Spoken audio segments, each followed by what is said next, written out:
Hi, you're listening to Book Chat with author Vivian E. Moore.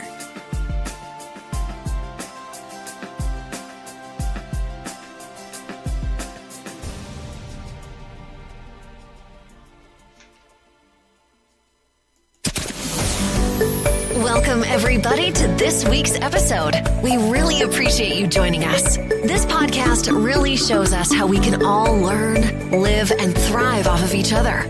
By sharing our knowledge through our conversations, we will impart some knowledge whilst learning ourselves how to progress even further.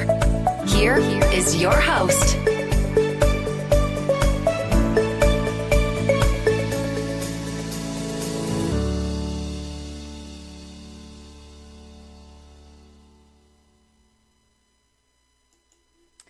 Hello and welcome to the show. I am your host, author Vivian E. Moore. I hope everyone is having a lovely weekend. I hope you've had a good week. Today we have the first interview of 2020. I love saying that. And we have with us Scott Lorenz. Scott, say hello to everyone. Hello, everybody. How's everybody doing? Scott is a book publicist, and he is also president of Westwood Communications, and it is a public relations and marketing firm. He works with authors and entrepreneurs to help them get all the publicity they deserve and more. So, Scott, in your bio, it says that you have worked with best-selling authors and self-published authors promoting their books. So can you tell us a little bit about what you've been doing for the past 25 years? What have I been doing? Well, first of all, I have a passion for books. I've been promoting books for quite some time. In fact, the first book I ever promoted was Howard Hughes' The Hidden Years. I was in college. Oh, wow. And a local TV show that I had placed some people on over the year when I was in student government said, hey, we'd like you to promote this book. And so I did. And it was it's how we found out about Howard Hughes and his proclivities and basically the early onset of Alzheimer's. But in any event, that was my first exposure to promotion of a book. That was in 1976. Wow, that was a big one too. That really was. Yeah, it was. It was a good book. Yeah. So, and over the years, I've promoted all types of books. I work with first-time authors, and authors who've had mega best-selling books, and everybody in between. So it's if there's a good match, there's a good personality match, and I like the book, and it's something I can get behind, then I can do it. And I'm happy to do that. Well, that makes all the sense in the world. And you said that you work with best-selling authors, so.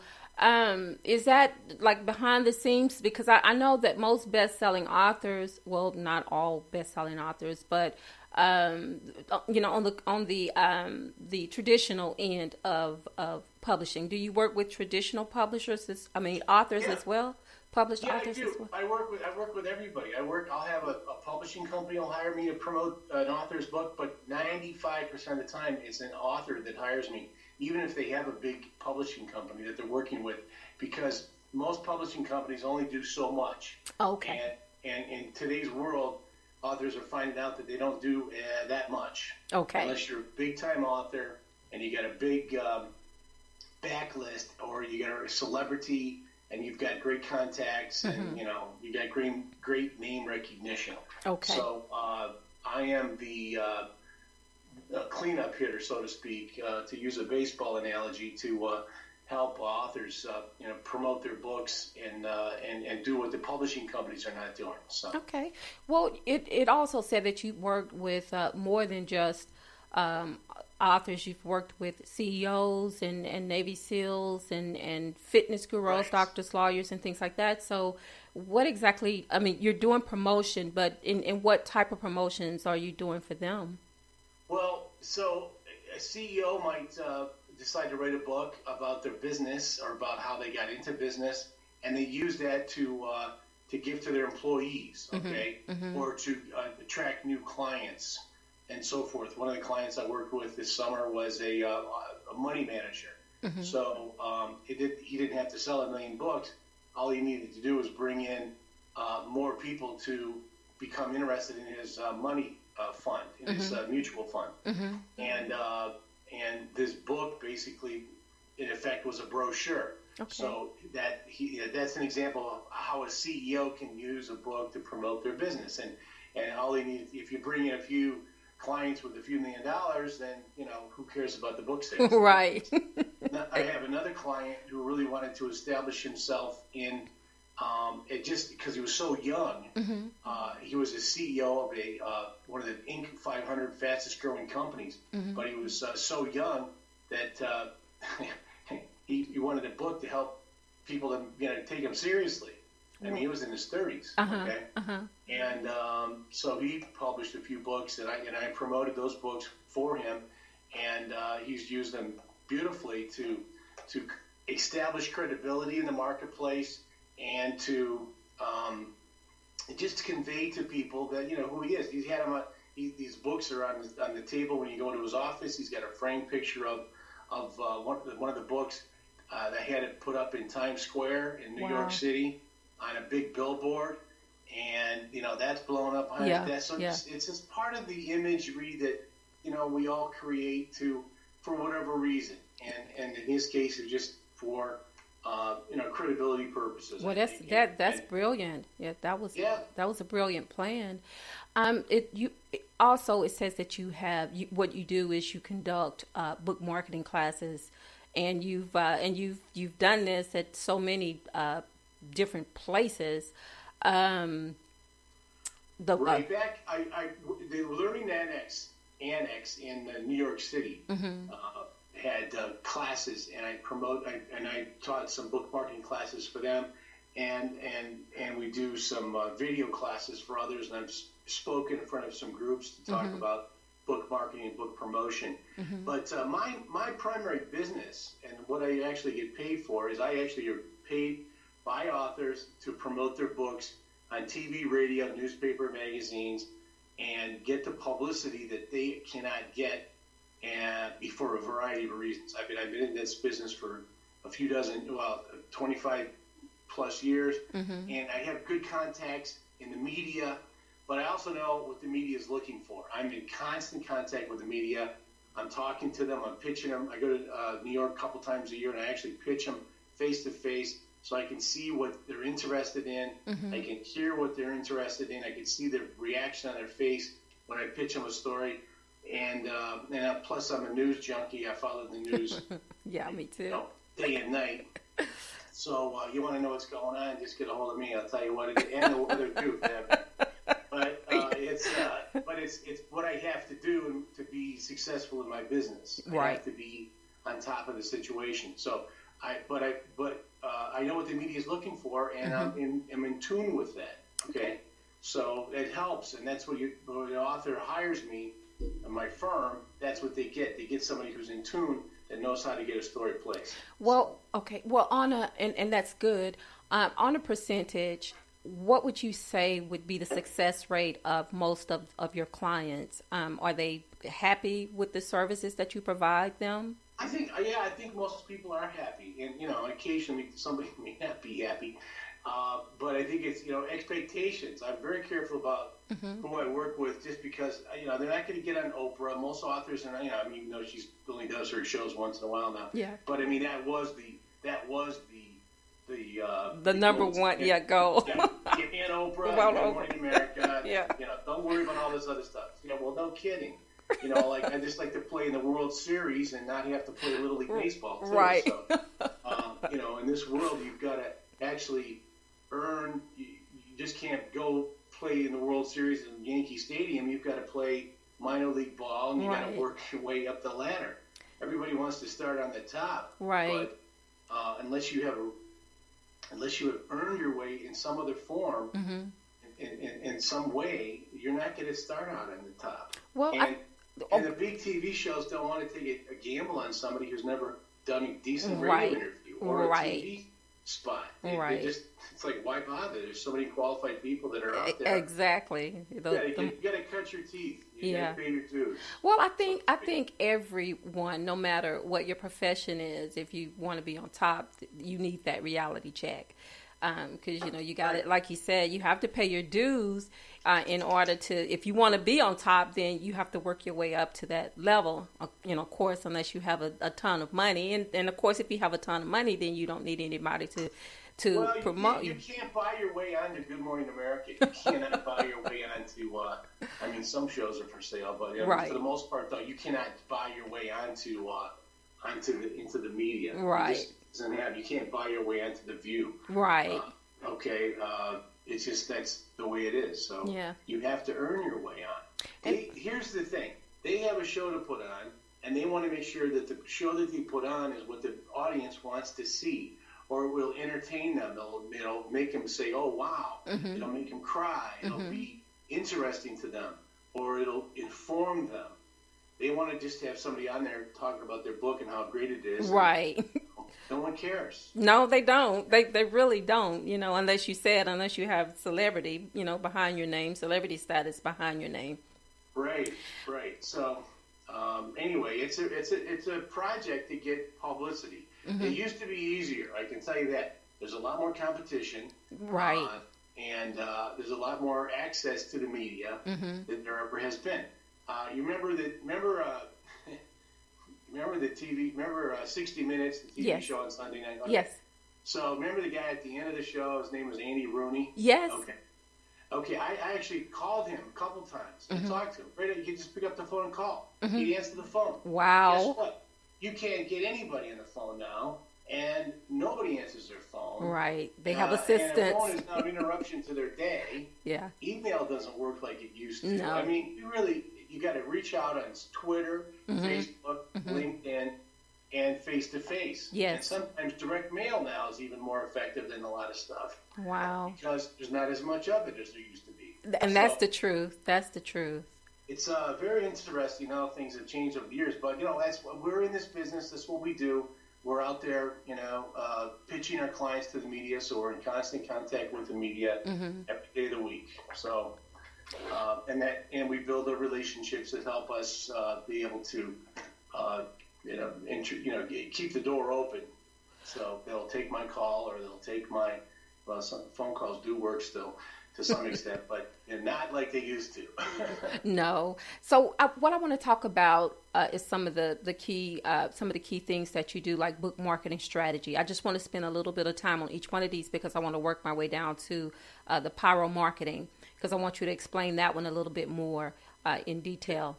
So, but for your book marketing strategy, what is your usual plan for your clients? Well, every plan is, every book is different. Mm-hmm. Okay, every author is different, but every book has one basic element, and it's who will want to read this book. You mm-hmm. have to figure this out. Mm-hmm. And if you have a children's book, there's no sense in talking to the Wall Street Journal about your children's book. Right. Okay. So you figure out the audience. The audience is really important. And then you got to figure out what in this book is going to make somebody interested in reading the book mm-hmm. or interviewing the author. Okay. Sometimes the author is more interesting than the book. In fact, when it comes right down to it, on a novel, we get right down to it. Most people aren't going to want to listen to the characters of a novel being discussed on a radio interview or a TV interview. You're just going to flip right by that. Right. Mm-hmm. It's just like, hey, I don't know the characters. I don't know what they're talking about, and I don't care. And they flip by. Right. But if you have an author who is an interesting person, who's led an interesting life, who had an interesting story, mm-hmm. which led them to publish a book about, this novel. Okay, now you've kind of woven in their life into this, the reason they did this novel. Right. You gotta paint a picture. You gotta make people interested. It's mm-hmm. about the story. Mm-hmm. Okay, the story of the book or the story of the author. It's, you've got to solve a problem. You've got to entertain somebody. You've got to tie into current news. Mm-hmm. These are all things that we figure out mm-hmm. for every book. So that's what we do. And, some books, it's incredible how much coverage we get. Mm-hmm. Okay. I had a long time ago, I had a book by an author who was a car dealer, and it was a novel. Well, this was a tough book, but one of the things we talked about, we pitched them just talking about the business of the car business, okay? And people were fascinated by his insight into the car business. Wow. And then we wove into this part about his book and the tie-in. And so you just have to, it's a project. You got to really figure it out, you know. Okay. Well, but that's good though that you individualize each client, because you have to, because everyone is different. Now, for book publicity challenges, tell me, how do you face that? How do you deal with that? Well, there are challenges always in a book. It's never super easy. If it was really easy, they wouldn't call me in the first place. If it was easy, they'd be, the biggest problem an author would have would be just to handle the phone calls and get themselves scheduled. They'd have to hire an assistant just to take the inquiries. That's a nice position to be in. I was in that position once several years ago when I was working on a publicity project for the guys that were flying around the world in a balloon. Wow. And I was the PR director for one of the balloon teams. And this was one of the great moments of my life as far as PR is concerned. I literally had Good Morning America on my landline, and I had the Today Show on my cell phone. Wow. This is great. Yes, that was major. But it also was a really hot story worldwide, and it was something that people really wanted to find out about. It was life and death and this great adventure, okay? And we weren't trying to sell anything. The minute you try to sell something, that's when the media goes, well, I don't know, it sounds like you're selling it. Yeah. So you have, and that's really a good lesson, because when you're really making news, the media is knocking your door down. Right. Yes. When you are trying to sell something, then you literally have to sell it to the media to get them interested. Wow. Okay? So you have to make them want to interview you as an author, because you've got something that's good that the audience needs to hear. Well, that's a trick. That's tough. I think it's I think with the media, especially television shows and things like that, they want people on that's going to boost their ratings and the amount of people that view the show, on a daily basis. So that makes sense. So that you would need to tie publicity with with the things that they're also looking for, as far as a guest on their show or things of that nature.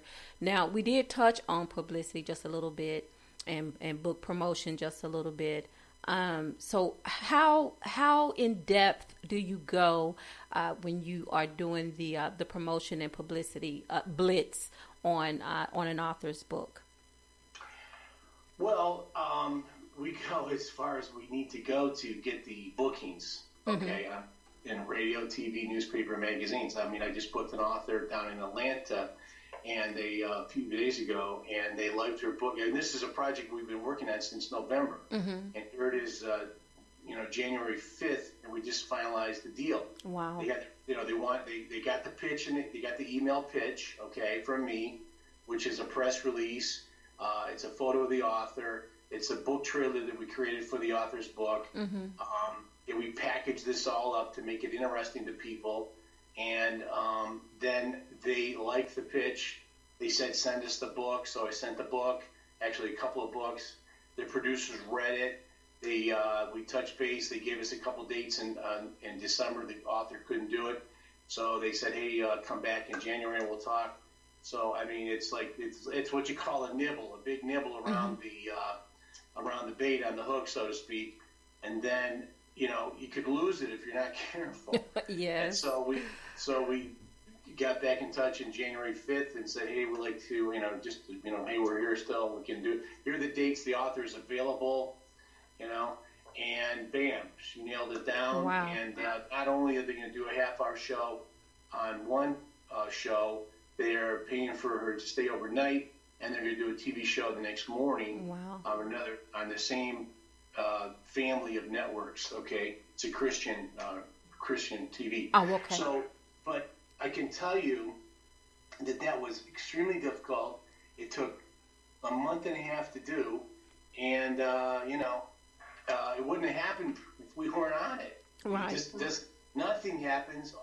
Nothing in this business happens just by itself. No, you have to work. Make it happen. Yeah, you got to work at it. Right, you got to make it happen, and you have to be patient, and you can't be too pushy. You got to be firm. You've got to be. I don't know. You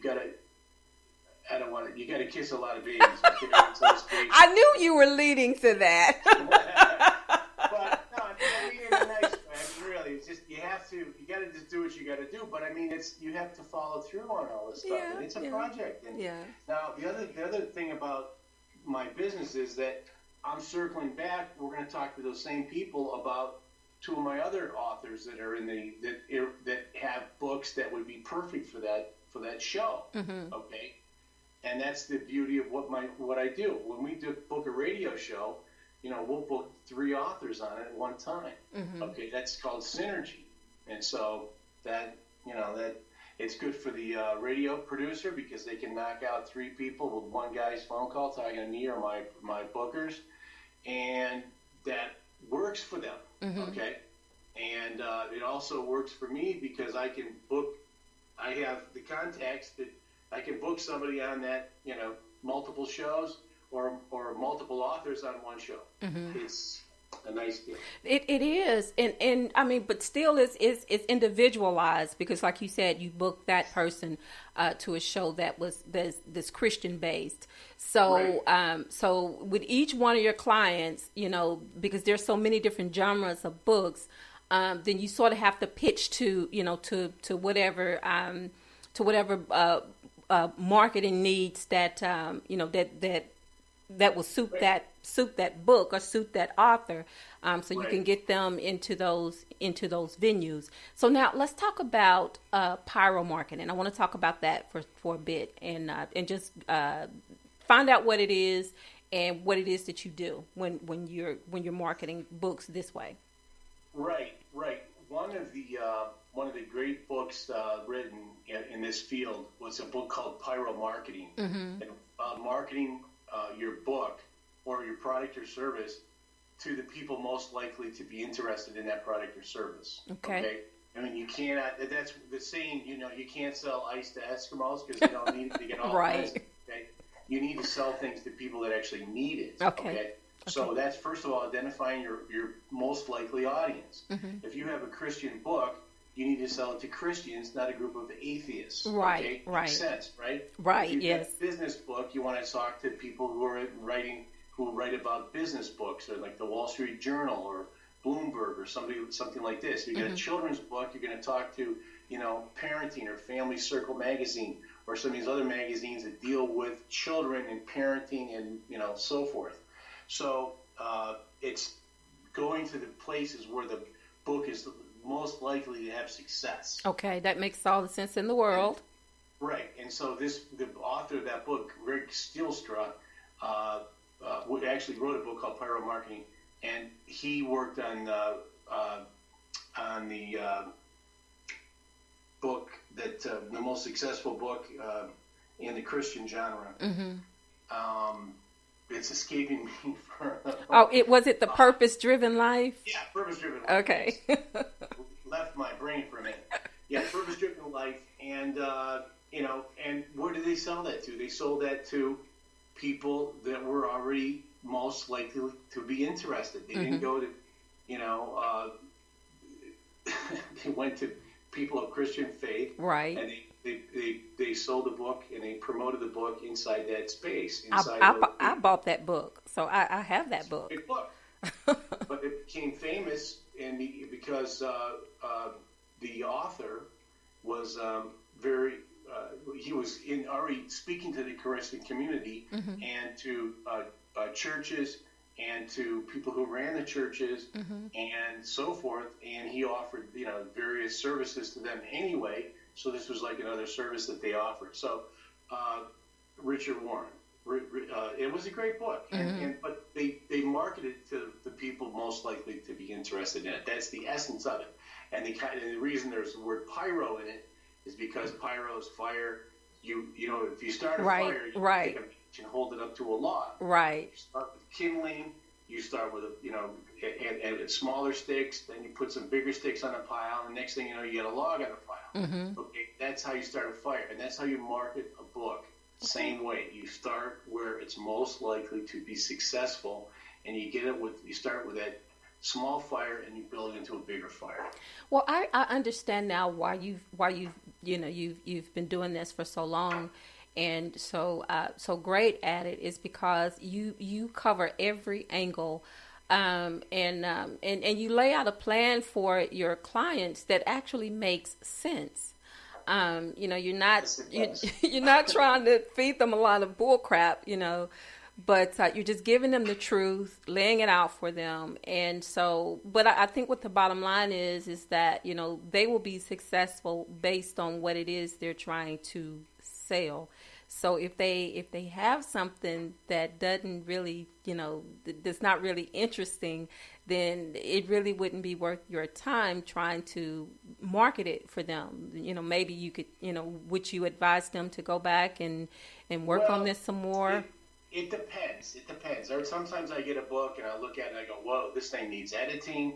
It needs a lot of work. So I'll send it. I'll say, hey, you need to. This is either too long or whatever it is, or it needs a good edit. There's 3 typos on the first page. I can't promote a book like that. You don't want to. I put my name on the line. Right, that's bad business for you. Yeah. So if I look at a book and try to assess it with if it's got some issues, then we'll say, look, you need to have somebody fix this book, an editor. I can recommend somebody, or you can find one yourself, but it needs to be fixed, and then come back to me and then we'll talk about it. Okay. So we've done that a number of times over the years. We've also had books. We take a book. Sometimes it's already been out for a few years, and sometimes the author. The book is under contract, and then they just got the book back, and it's several years out of date. Well, we can help them get the book up to date. I can hook them up with a ghostwriter, and they can fix the book. One time we had a book on parenting, but this book on parenting was written by an older woman, and she was already a little even older at that point. Wow. But it had no references to things like, modern smartphones. Modern, yeah. It was not modernized.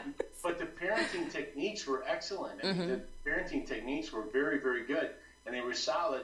So I said, why don't you just add a chapter in here about, working with technology with your kids in today's world. And she added that in, and boom, it became more culturally relevant, and it did fine. So. And a lot of times, too, when people first put their book out, the cover's no good. They get a bad cover, they get a bad design, or they get a bad title. So we can help people, rebrand the book. Right, because that's important. Yeah, that's very important. If somebody comes at me with a book it's 2020 right now. If somebody comes at me with a book from 2013, guess what? Nobody wants to read that book. No, it's too old. It's outdated.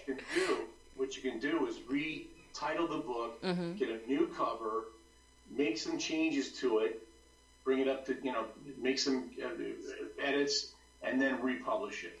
Well, and now it's got a 2020 imprint, and you can take an older book that may not have had a good success because it was improperly promoted or not promoted at all by the publisher or the author, and go back into the marketplace with it. So, well, what do you do? Okay, but what do you do when you get a client who, and I have to ask this question because I'm just wondering about it. You get a client who has a book that is just not interesting at all. What do you do with that? I don't do anything with it. Okay. I can't help you. Nobody wants to read a boring book. And, right. Here's the other thing, too. I am not the sole judge of these things. The marketplace is, okay?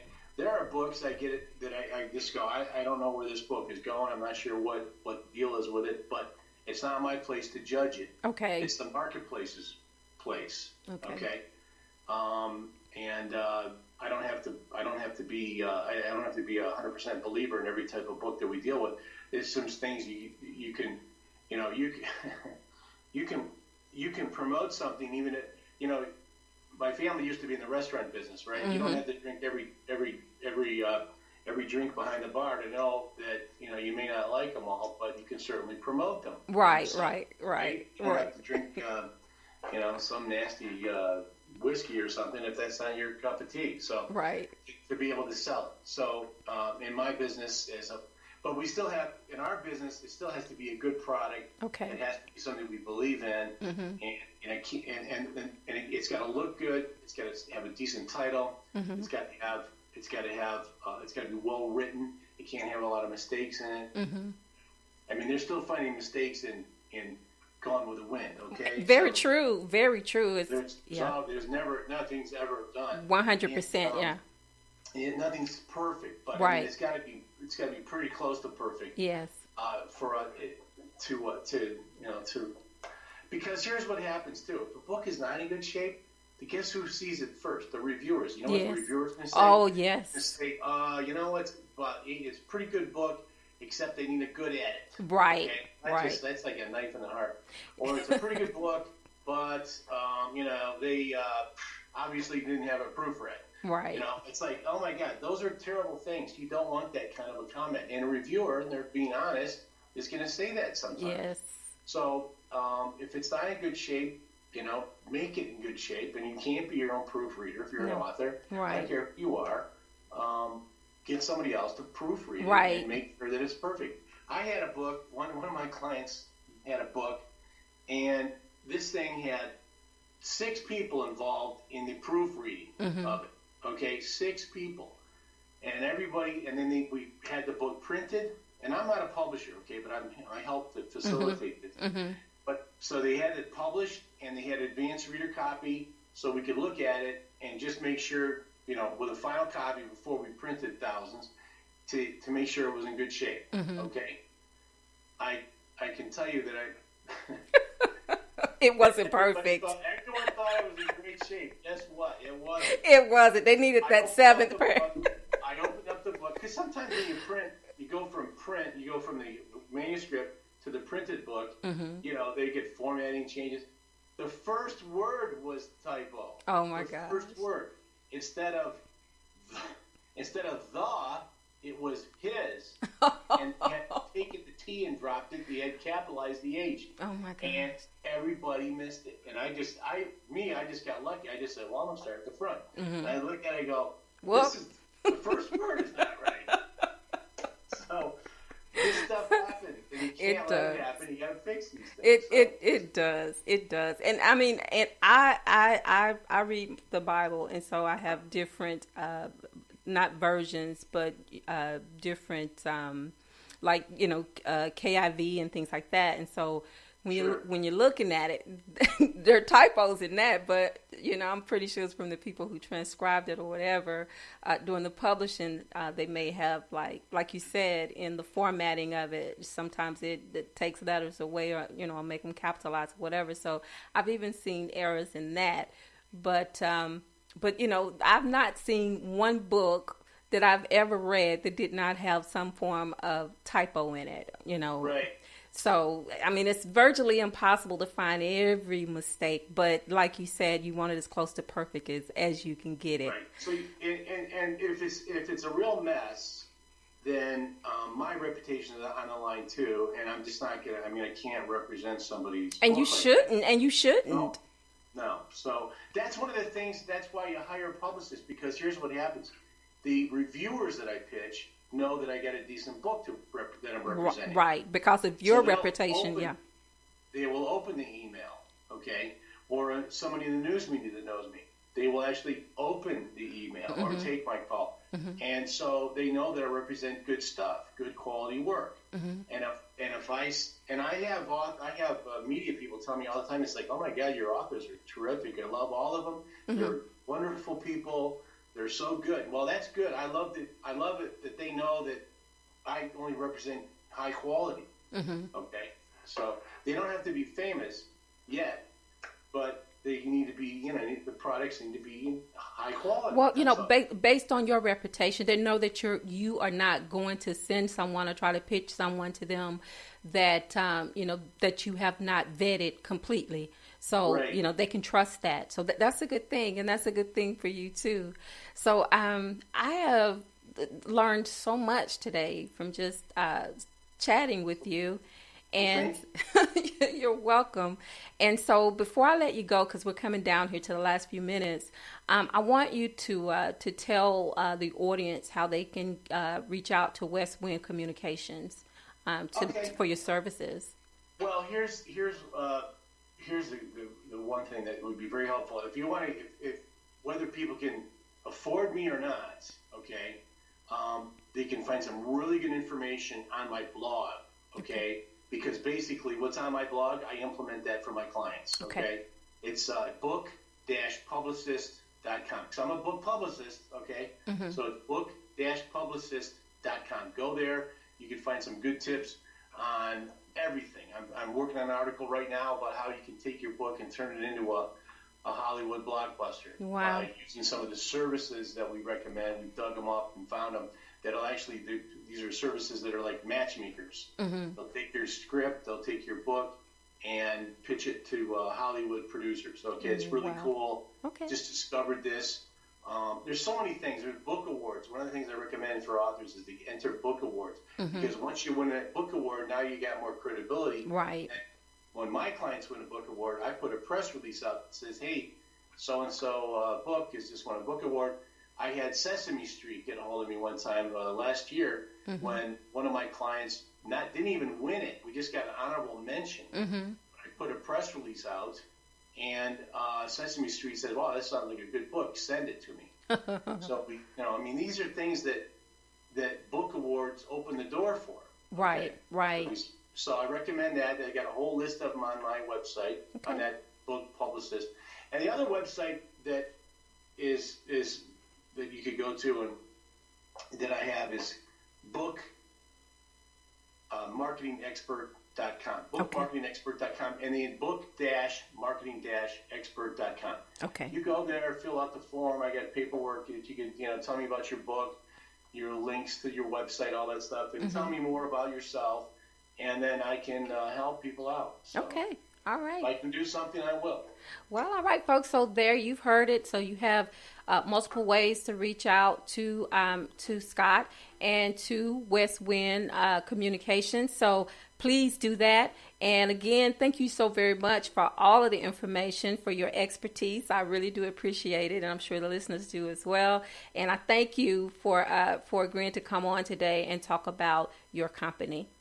Thank you, Vivian. It was a pleasure. Thank you. Talk to you later. Thank you. Bye now. All right, folks. So that was Scott Lorenz that we just finished chatting with on today's show. And it was very informative. And maybe we can have him back on the show at some point in time.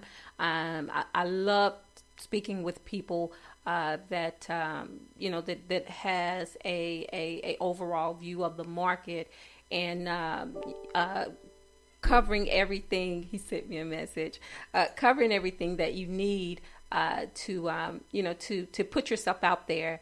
But first of all, you have to make sure that you're marketable. So I think that's that's very important, and I just thank Scott so much for doing that. But before I let you go, because we have only a few minutes before I have to end the show, I want to make sure that you have ways of reaching out to me as well. And the first one, of course, is to Spreaker, and that is at https://www.spreaker.com/user/author Vivian E. Moore. You can also follow me, like me, on Facebook and Twitter and Instagram. And you can also go to my website, which is at https://www.authorvivianemore.com.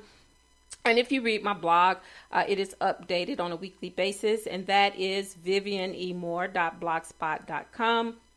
And if you missed today's live version of the show, you can definitely catch the recorded version on, of course, Spreaker, Apple Podcasts, Spotify, iHeartRadio, Google Podcasts, Castbox, Deezer, Podcast Addict, and the newest one, Pod Chaser.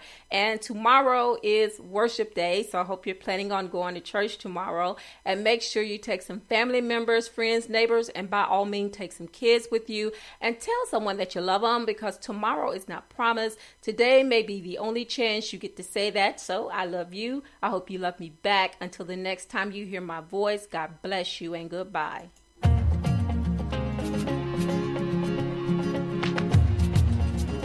Loved what you've heard on this week's episode? Well, the answer is simple. It would mean the world to us if you could head over to iTunes and leave us a 5-star review and feedback. Spreading the word really is the best way to grow our podcast and achieve even greater things.